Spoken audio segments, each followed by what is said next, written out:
Hey everyone, welcome back to Tiger's Financial Journey. Today, we're diving into one of the most potent financial wealth building tools, dividend paying stocks and ETFs. Whether chasing passive income or long-term compounding, dividends are a game changer. I'll break down my topics backed by data and explain why these investments deserve a spot in your portfolio. Let's get started. Before we dive into specific stocks, let's get tactical. Building a strong dividend portfolio isn't just about chasing the highest yield, it's about balance. Think of it like a nutrition label. You want growth, sustainability, and resilience. Here's my 4-part framework to separate the cash cows from the dividend traps. First up is dividend yield. Your annual payout is divided by your stock price, essentially the interest rate you earn for owning the stock. Now a 2 to 5% sweet spot isn't arbitrary. Too low, under 2%, and you're leaving money on the table compared to safer options like bonds.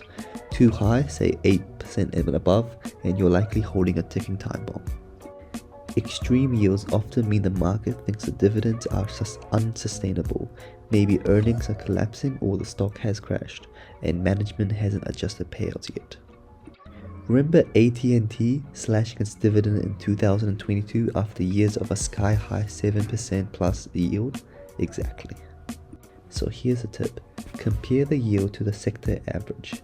REITs and utilities naturally run higher, but if a tech stock suddenly offers 6%, that's a red flag. Next is dividend growth, which is the silent wealth builder. A stock yielding 3% today could be your best performer in 10 years if it hikes payouts consistently. Take Procter Gamble, 67 straight years of increases. A company that grows its dividend by 7% annually doubled its effective yield on cost in a decade.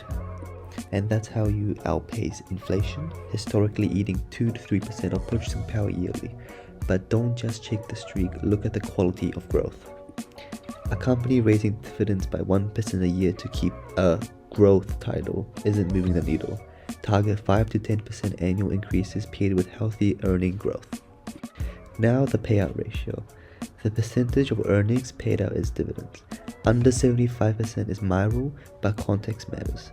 For stable sectors like utilities, 80% might be acceptable. For cyclical industries like manufacturing, 50% leaves rooms for downturns. This matters because if a company pays 100% of earnings as dividends, one lousy quarter forces a cut. But if they retain 25 to 50%, they can reinvest in growth and cushion the dividend. Instead, check the free cash flow payout ratio for asset-heavy sectors like pipelines. Earnings can be fuzzy with depreciation as cash doesn't lie. Finally, sector stability.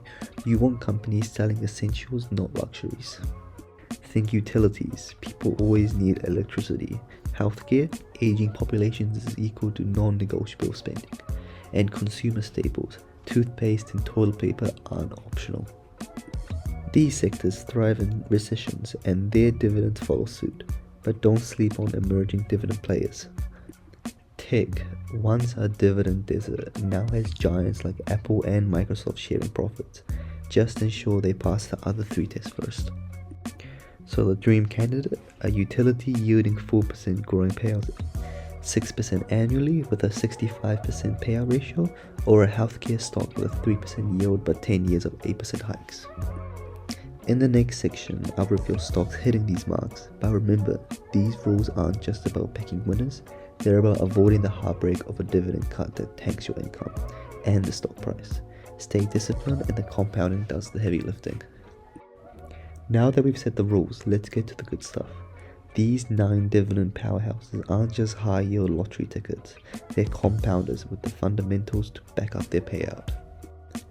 I've split them into steady stocks / foundational holdings, growth hybrids, and also 2 ETFs for instant diversification. Let's go.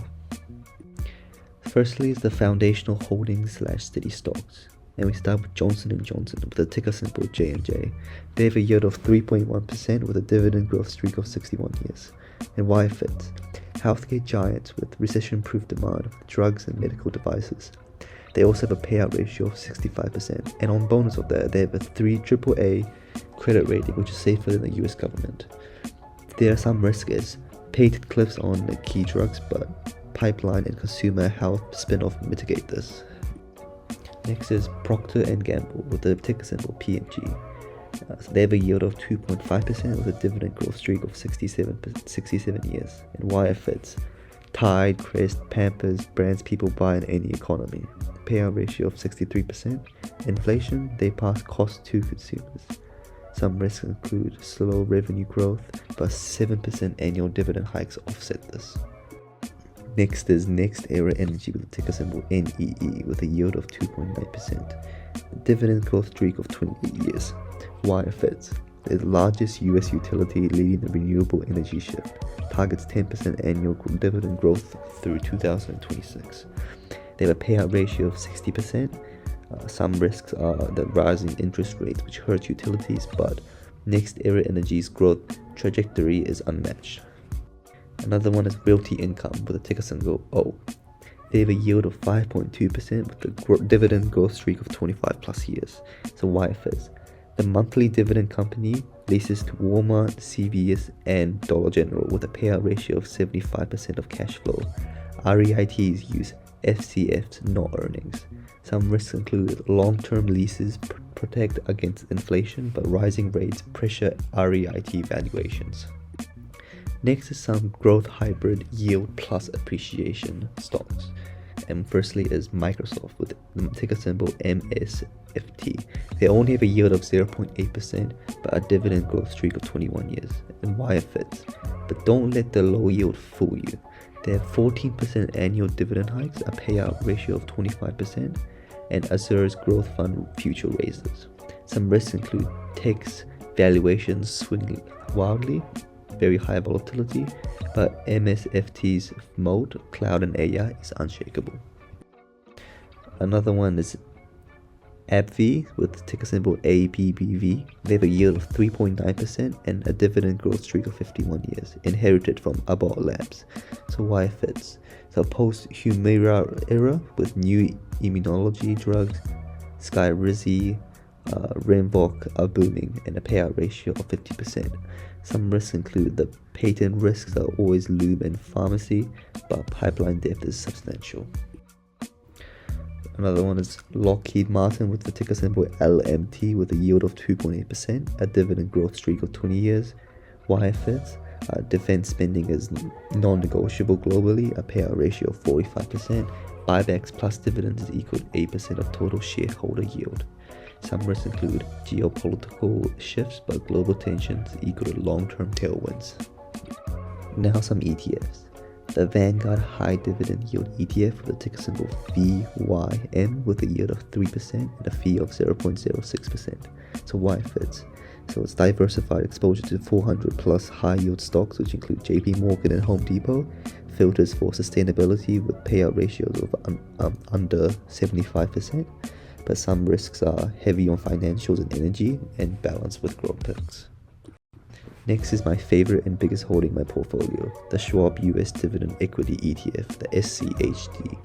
They have a yield of 3.5% with a fee of 0.06. So why it fits: this is my favorite set and forget ETF. It screens for 10 plus years of dividend growth, low payout ratios, and strong cash flow. The top holdings include Pepsi, Merck, and Amgen.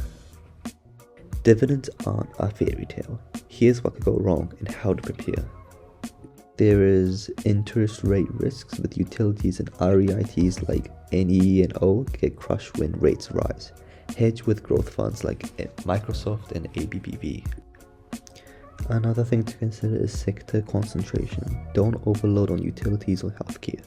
SCHD and VYM spread your bets. And also dividend cuts. Always monitor payout ratios.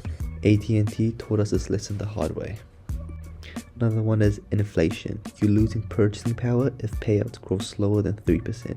Prioritize growers like PG and J&J. So lastly is tax drag. Dividends and taxable accounts. Qualified dividends, most US stocks tax at 15 to 20%. REITs, ordinary income rates, and a pro tip, reinvest dividends automatically using DRIP. Turning a 3% yield into 4% via compounding is how you win long term. And there you have it, a dividend portfolio built to survive and thrive. Whether you are after steady income or compounding wealth, these picks check the boxes. So drop a comment below of which dividend stock are you most excited about.